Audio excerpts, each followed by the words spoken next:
Just got done changing batteries.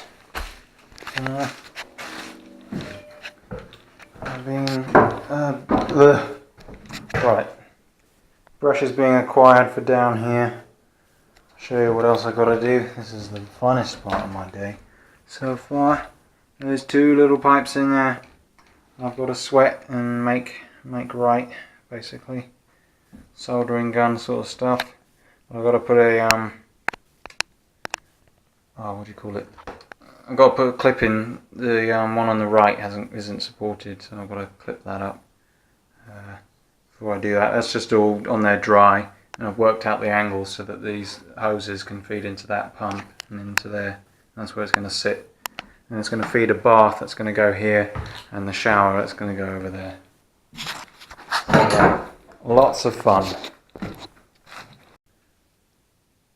Alright everyone, it's time to spend quality time in a cramped cupboard doing activities most unbecoming of a gentleman.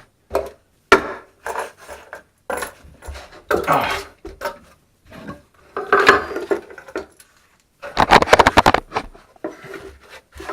So we've got to get these up. I was stupid and put them all down.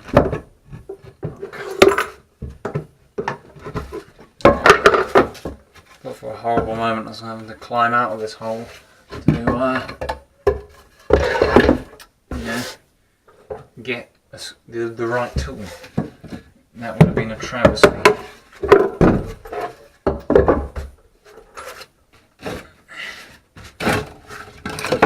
You can see these expertly cut by the son of a carpenter.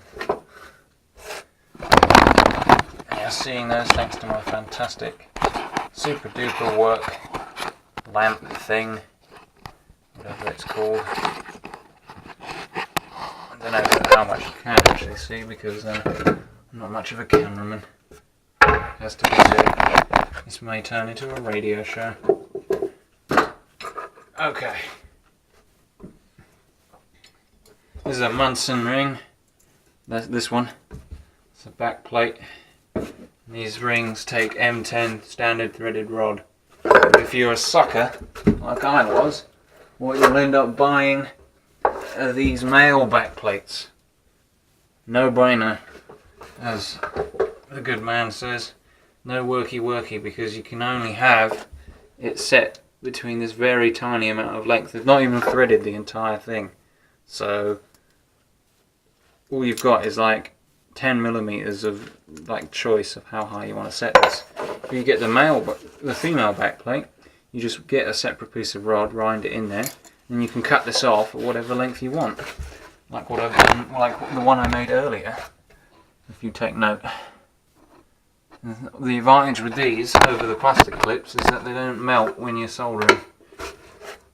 The disadvantage is opening and closing the bloody things, but yeah, swings and roundabouts, right? Usually you can get away with only undoing one screw and just sort of swinging the top off. These little screws are easier to lose than you might think, because if you drop them down a crack, these screws are also brass, so you can't use your handy magnet on the end of a stick to retrieve them. Success. Okay, it's close by. If you ever go to Toolstation to get this cling film for your carpet, don't, because it's shit. Go to Juicens and get the Nobi Pro stuff. So much better. This stuff, it's not even fit for wrapping your dead dog or your dead bodies or relatives in. It just don't want to wrap, you know. It just, you know, its only saving grace is that it does stick to itself, so it will make a sheet. It doesn't stay down, and I ain't got time to go around there taping down all the edges. It's a fool's errand. No way. Right, where did I... Oh, it's still in here. That's alright. I'll have to cut just a little bit off of that. Now, I could measure it, but I'm not a measure and cut kind of person. I'm a kind of cut and measure kind of person. I didn't manage to graunch it up that bad. Actually goes on a lot better than it did first time. Who'd have thunk it? Right. hopefully if I've got this just right, all I'll have to do is slot this underneath and twirl the bottom until it stops and then screw it on. Well, that's if I've done it right. And this is me we're talking about.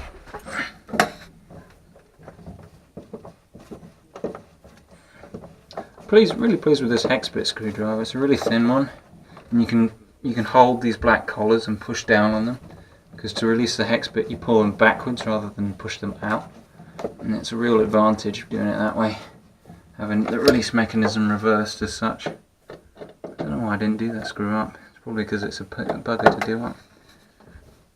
Yep, it's extra tight.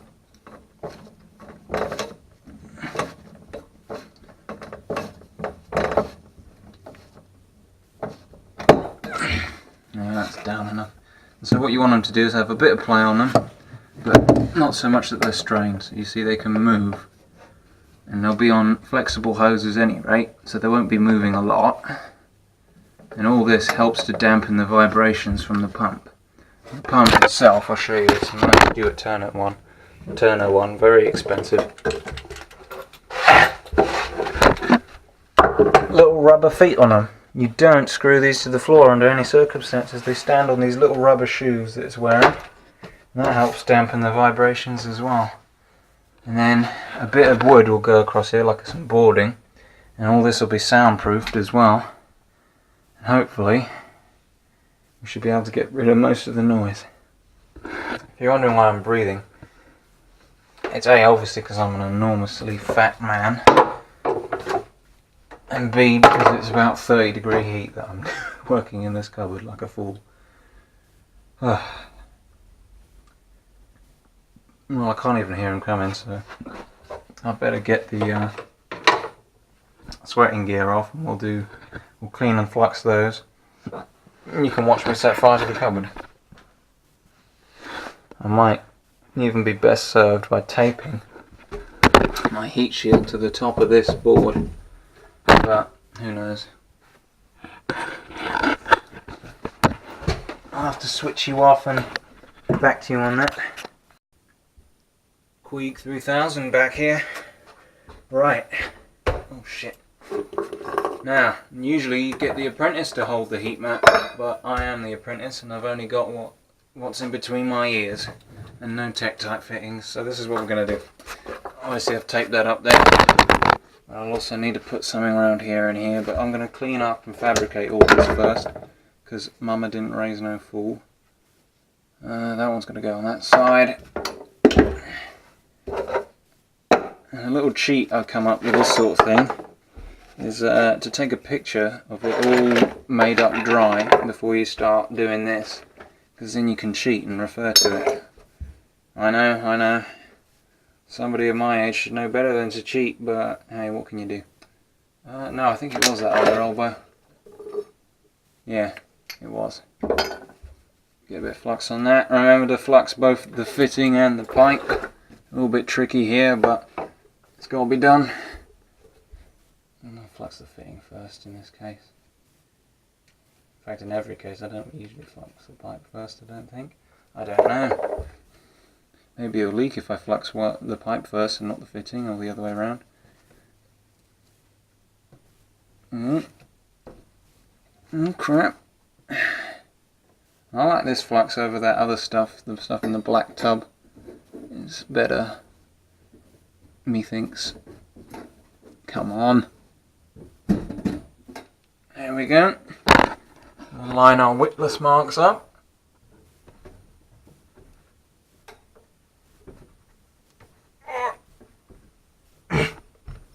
There we go. There's half of one.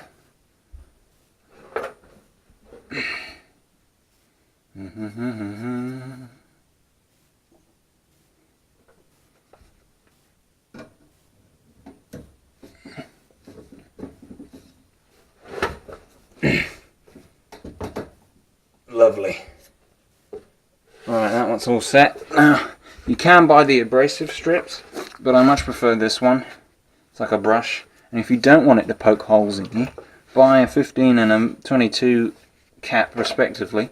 And when you're not using it, you can put them over the ends like that. Who'd have thunk it, and then it can't spike you. Of course, I don't know what it's doing to these caps. I think they'd be alright to use again, but you never know. Sometimes you get lucky. Sometimes you're 1 in a million. Oh shit. That pipe that I put in there is meant for over here. Oh well. Good thing that, you know, I remembered that before and not after I soldered it. And noticed that this one was like 5 inches lower.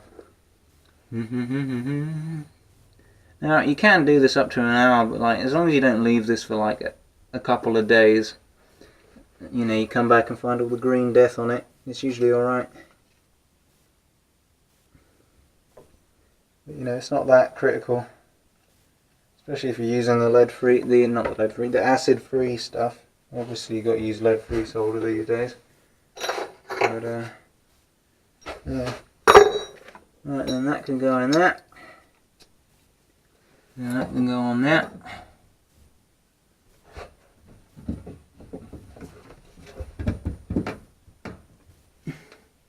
Perfect.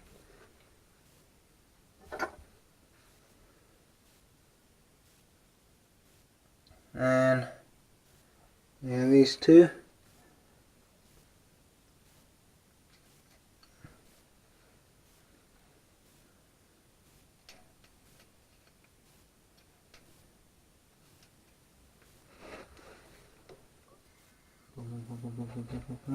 Just about see that witless mark there. Oh, almost forgot to flux the pipe.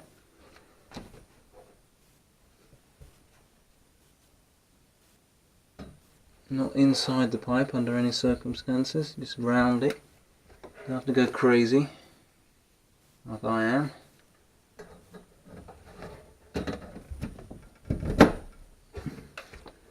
Turn it to about there, I'd say. 2 more bits of pipe to go in the end.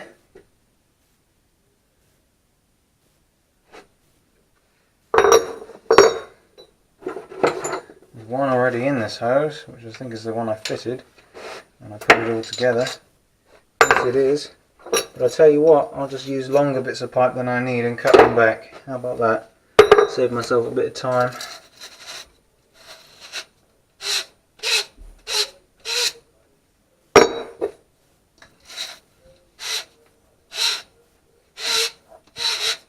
Now, do you suppose he's got a brush for me, or that he's forgotten what he's looking for? Only time will tell. It's not too bad. I can just go find it myself. But I like to keep my grandfather involved. He's usually pretty good most of the time. It's just sometimes, you know how it is, you go to do something and you end up in a tangent, and it's not exclusive to old people, it's everyone it seems. You go to do something and you get dragged into doing something else and you're off on a tangent, and the next thing you know, it's been all day and your apprentice is still waiting for you to, you know, come back with those fittings you need to complete that job, but it's neither here nor there. Alright, I think that one's right, so this one in a little bit. There we go. It's just right. Okay, we can now get to the fun part where we set fire to ourselves.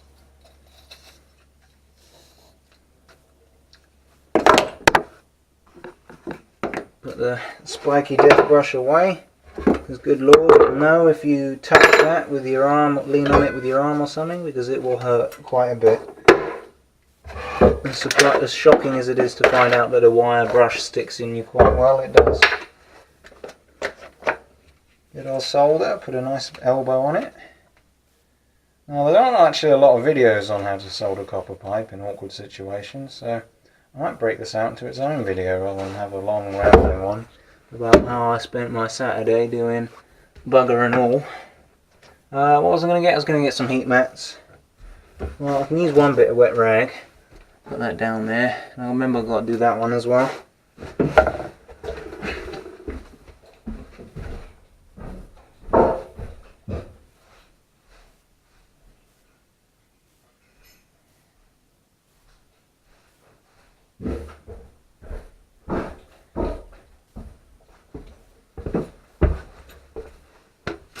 Highly sophisticated dog food tin heat mat. You don't have to go pro to do bad plumbing. You can also bodge it with all your homemade gear. Alright, clear the workspace as best you can. Less likelihood of setting yourself on fire that way or anything else. You don't want to bump into anything that you don't think's there. Okay, safety off, contact. Right, we'll go for the easy target first. Try and get it. There we go. And I am cheating as well because I'm using Yorkshire fittings. And also I'm not holding the torch steady enough. There we go. I'm using Yorkshire fittings here, and you know, a real pro would use end-feed fittings, even in an awkward space like this, because you know, that's what people do when they've been doing it for years. They can just do it, but I'm not one of those. I'm just know enough to be dangerous. And you can see the solders coming through already, but I always add my own, especially as this is going to be feeding a 3-bar pump. Come on. And if you do the solder on the opposite side, no, it's gone all the way round. At least that's the theory.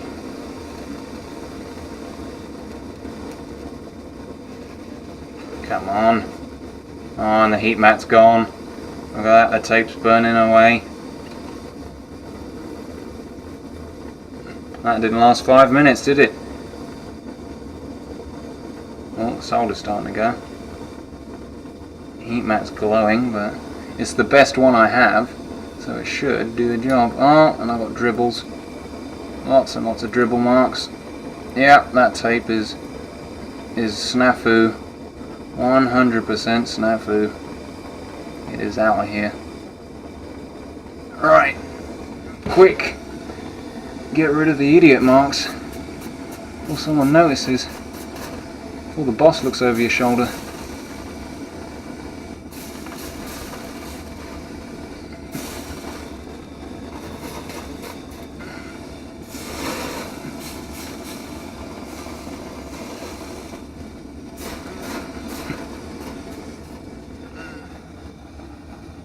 Alright. Last one for all the points. Let's try not to bake the tape. Let's turn the torch down a little bit. Try and point it away from what you do not want to destroy. Oh, it's going through. She's gonna blow. It's tense, isn't it? I don't know if you can see that. Basically what's happening is that the torch is burning through the tape that's holding up that heat mat. And when it drops, I'm going to set fire to the ceiling. Oh. Yep, there she goes. Too late now, I can't fucking do anything about it. There's not a lot I could do before, and there's even less now.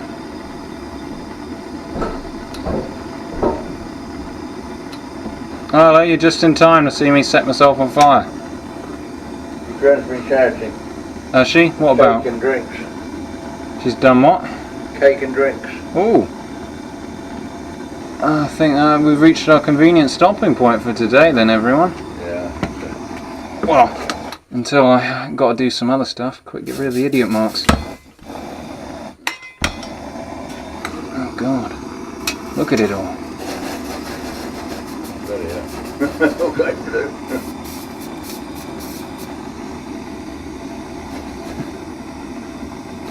Top tip, keep your brush out the fire till you're ready to wipe, otherwise you won't have a brush. Brush catches fire quite well, doesn't it? Yeah, it does, especially if it's a wooden decorator's brush that you've sawed off because you couldn't get the real thing. Alright, now that I've painted these pipes a good shape, colour of silver, let's rock and roll. That's good, isn't it, silver pipes? Yeah, that's how you do chrome pipes. Soldered it. Well, on the whole, I don't think I've scorched that ceiling half bad. There's a little bit there, but considering this is going to be boarded off and you're redecorating this room anyway, Why don't they wallpaper down? you know, it's not the end of the world. I've seen worse damage where you can actually see it in the room. But this tape, I think, actually, I'll tell you what that would have worked with. Foil tape would have worked, because it wouldn't have burnt, would it? What tape? You know, the foil tape. No, that's pretty good. Ah. I searched everywhere in the workshop, I can't find a wire brush. We should have got one of them right too. You live and learn. Oh, I've got wire brushes, I'll just bring one up one time. I searched everywhere, I can't find it.